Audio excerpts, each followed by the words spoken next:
तमाशा का देखता भाग जाला तो मारम भी।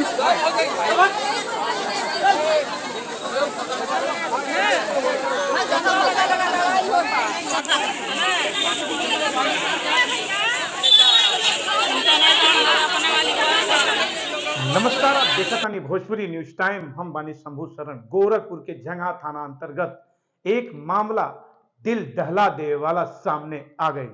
बताओ चली कि जंगा थाना अंतर्गत अमहिया गांव के एक लड़का अपने माई और बाप के, मतारी और बेटा और पिता तीनों के एक मोटरसाइकिल पे बैठा के झंगा चौराहे पे छोड़े खातिर आ गए, लेकिन के जानत रहे कि संजोग बदल जाए और काल के गाल में तीनों जनी समा गई हैं।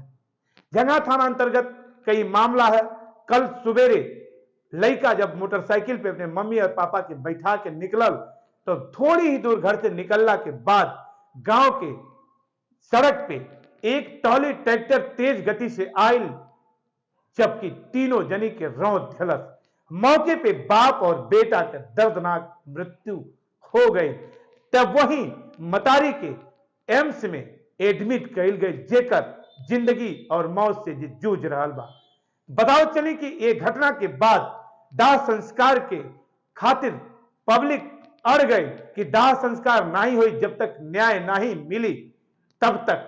लेकिन मैं पुलिस थाने बल के लेके कस्टडी में पूरी तरह से ले जाके झंगा के गोर्रा नदी, राप्ती नदी में उनके दाह संस्कार करावल गए।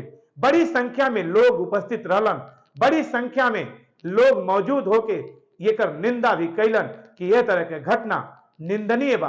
ये तरह के घटना, ये तरह के चालक, ये तरह के गाड़ी चलाए वाले लोग आगाह कैलस और ये व्यक्ति के न्याय दिलावे खातिर पुरजोर प्रयास कैलस। Bureau report, Bhojpuri news time.